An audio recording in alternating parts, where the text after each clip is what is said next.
ሰላም ጤና ይስጥልኝ ውድ ፋስት ተከታታዮች ለአሁን መደመጥ አለባቸው ያልናቸውን መረጃዎች ይዘን ቀርበናል። በቅድሚያም ዋናዎቹን ሐምሌ 8 ቀን እንደሚጀመር ቀን የተቆረጠለት ሀገራዊ ምክክር ከአንድ ሳምንት በኋላም በተሟላ ሁኔታ ውይይቱን መጀመር አልመቻሉ እየተነገረ ነው። በዚህ መሀል ታዲያ አዲስ አበባ ለኦሮሚያ ባንዲራ ለአማራ በሚል የተከናወነው የአጀንዳ አደላ የበርካቶችን ትኩረት ስቧል። ከውይይት አዳራሹ የሚሰሙ ቅሬታዎች አሁንም የቀጠሉ ሲሆን ውይይቱን ሊያደናቅፉ ነበሩ የተባሉ ግለሰቦች ላይም ያልተጠበቀ እርምጃ መወሰዱ ተነግሯል። ከምክክር አዳራሹ የተሰማውን አነጋጋሪ መረጃ በዝርዝር ይዘናል፣ እንመለስበታለን። በቀጣይ መረጃ ጆሮ እያለው አይሰማም ዓይን እያለው አያይም ጠቅላዩ ስለ ህወሓት ጠቅላይ ሚኒስትር አብይ በትግርኛ ቋንቋ ጠበቅ ያለ ማስጠንቀቂያ አስተላልፈዋል። ወዲህ ደግሞ አምባሳደሩ እየመሩት ያለው የመቀሌና አዲስ አበባ የጓዳ ድርድርን የተመለከተ አዲስ መረጃ ወጥቷል። በሌላ መረጃ እስራኤል ጋዛ ልትጠቀልል መሆኗን ይፋ አድርጋለች። ግዙፍ የድንበር አጥር ዝርጋታ ስራም መጀመሩ ተሰምቷል። ላይክና ሼር እያደረጋችሁ አብራችሁ እንድትቆዩ እየጋበዝን ወደ ዝርዝሮች ተሻገርን።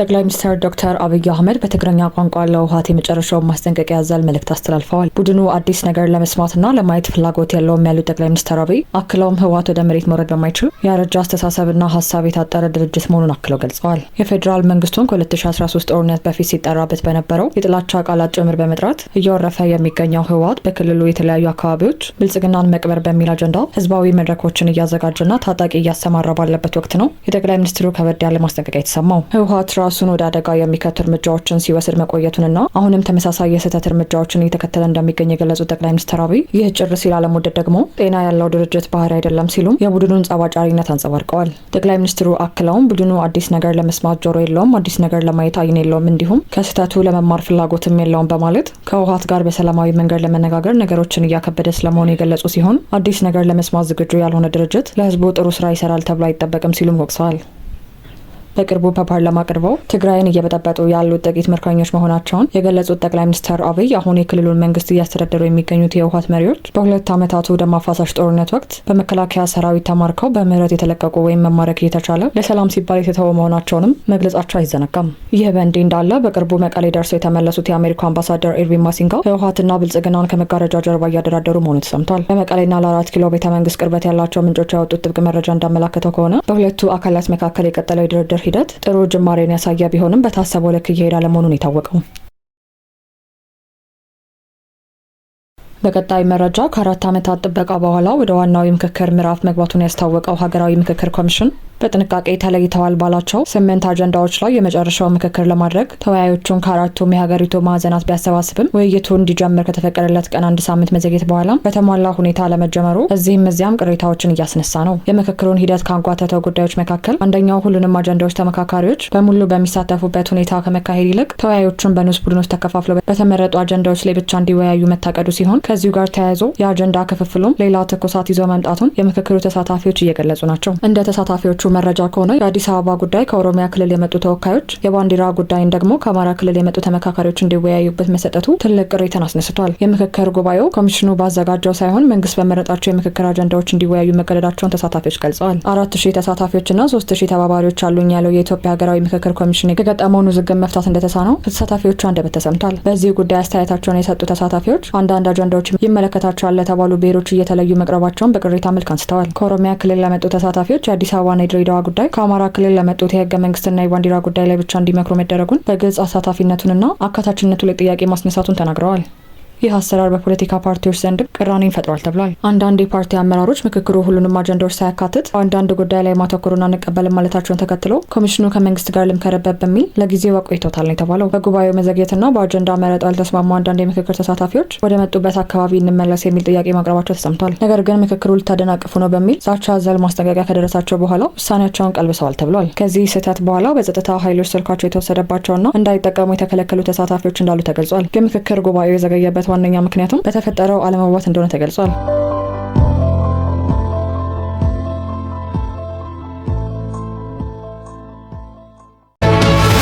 በመጨረሻም እስራኤል ጋዛ ልትጠቀልል መሆኑን አወጀች። እስራኤል በመጨረሻም የጋዛውን ጦርነት እውነተኛ ዓላማ ይፋ አድርጋለች። በሐማስና እስራኤል መካከል የተኩስ አቁም ስምምነት ከተፈረመ በኋላ ሐማስ ሙሉ በሙሉ ከትጥቅ እንቅስቃሴ መውጣቱን ቢያውጅም እስራኤል ወታደራዊ እርምጃዋን አጠናክራ ከመቀጠሏ ጎን ለጎን ወደ ጦርነት የገባችበትንና ጋዛ ሙሉ በሙሉ ወደ ፍርስራሽነት እንድትቀየር ያደረጋትን እውነተኛ ፍላጎት ከረፈደም ቢሆን ለዓለም ግልጽ አድርጋለች። ይህንኑ ፍልስጤማውያን ከቤት ንብረታቸው አፈናቅሎና አጽድቶ ጋዛን ሙሉ በሙሉ የመጠቅለል አጀንዳ ይፋ ያደረጉት የእስራኤል ብሔራዊ ደህንነት ሚኒስትር ቤን ግቪር በመላው ጋዛ እስራኤላውያን ይሰፍራሉ ሲሉ ለእስራኤላውያን ቃል የገቡ ሲሆን ጋዛ ቤታችን ነው፣ ወደ ቤታችን እየተመለስን ነው ሲሉ ከ100 ሺዎች ህጻናት ጭፍጨፋና የዘር ማጥፋት እርምጃ በኋላ የጋዛን መሬት ለመውረስ እንቅስቃሴ መጀመራቸውን ገልጸዋል። ሚኒስትሩ አክለውም ከዚህ በኋላ በጋዛ አረቦች አይኖሩም ሲሉ በጦርነቱ ምክንያት ከቤት ንብረታቸው የተፈናቀሉ የጋዛ ነዋሪዎች ቤት አለን ብለው ወደ ትውልድ ቀያቸው እንዳይመለሱ ሲሉ አሳስበዋል።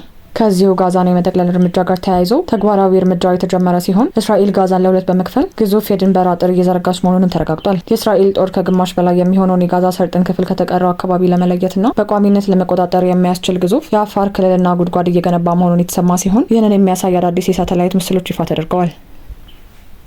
ይህ ለወራት ሲካሄድ የቆየ ነው የተባለው የጂኦፖለቲካዊ መሰረተ ልማት እንቅስቃሴ ፍልስጤማውያን እስራኤል በቁጥጥር ስር ያዋላቸውን የጋዛ ክፍል ዳግመኛ አታስረክብን በሚል የገባችበትን ስጋት ይበልጥ ያጠናከረ ነው። የእስራኤሉ ሃርትስ ጋዜጣ እንደዘገበው ከሆነ ግንባታው እንደ አውሮፓውያን አቆጣጠር በጥቅምት 2025 በአሜሪካ አሸማጋይነት ከተደረሰ የተኩስ አቁም ስምምነት ጋር ተያይዞ በእስራኤልና በፍልስጤም ግዛቶች መካከል እንደ ጊዜያዊ ወሰን የተከለለው ቢጫ መስመር እጅግ አልፎ የገባ ነው። በካን ዩኒስ አካባቢ ክልሉ ከቢጫው መስመር አልፎ ወደ ፍልስጤማውያን ወገን በ400 ሜትር ገደማ፣ በረፋ ደግሞ እስከ 1300 ሜትር ያህል ዘልቆ ገብቷል። የአሶሺየትድ ፕሬስ ዘገባ እንደሚያሳየው ደግሞ በአሁኑ ወቅት ክልሉ ከ23 ኪሎ ሜትር በላይ ርዝመት የያዘ ሲሆን ይህም መላው የጋዛ ሰርጥ ካለው 40 ኪሎ ሜትር ገደማ ርዝመት ጋር ሲነጻጸር አብዛኛውን ክፍል የሚሸፍን ነው። ከሌላው የሚያልፈው ደግሞ የመኖሪያ ቤቶቻቸውን፣ መሰረተ ልማቶቻቸውና የእርሻ መሬቶቻቸው በጦርነት የወደሙባቸውን የፍልስጤም ማህበረሰቦች መሬት አቋርጦ እንደሆነም ተመላክቷል። በሌላ በኩል የእስራኤል የመከላከያ ሚኒስትር እስራኤል ካትዝ በሰሜናዊ ጋዝ በነበሩ ቦታዎች ላይ 3 አዳዲስ ወታደራዊ ጣቢያዎች እንደሚያቋቁሙ የገለጹ ሲሆን በሺዎች የሚቆጠሩ የእስራኤል ሰፋሪዎችና የቀኝ ክንፍ አክቲቪስቶች ደግሞ ወደ ጋዛ ድንበር በመግፋት በጋዛ ውስጥ የእስራኤል ሰፈሮች እንዲመለስ ጥሪ እያቀረቡ መሆኑ ተዘግቧል። በአሁኑ ወቅት በፍልስጤም በኩል የሚገኙ ነዋሪዎች ከቢጫው መስመር በስተምዕራብ የሚገኙ የባህር ዳርቻ ላይ በጠባብ ድንኳኖች ተጠልለው የሚገኙ ሲሆን አሁንም ለጥቃትና ለመሰረታዊ ቁሳቁሶች እጥረት እየተጋለጡ ነው። ይህንን የከለላ ግንባታ እስራኤል በይፋ በቢጫው መስመር አካባቢ የሚደረግ የአጥር ግንባታ ነው ብትልም ድንበሩን የሚያቀርቡ ወይም የሚያቋርጡ ፍልስጤማውያን በእስራኤል ኃይሎች ጥቃት እየተፈጸመባቸው እንደሚገኙ ገልጸዋል። የተወደዳችሁ የቻናላችን ቤተሰቦች ለአሁን ለእናንተ ይመጥናሉ ብታዳምጫቸው ታተርፉበታላችሁ ላይ መረጥንላችሁ ዕለታዊ መረጃዎቻችን እነዚህን ይመስሉ ነበር። በተመሳሳይ ሀገራዊና ቀጠናዊ ጉዳዮችን ይዘን እስከምንገናኝ ቸር ቆዩ።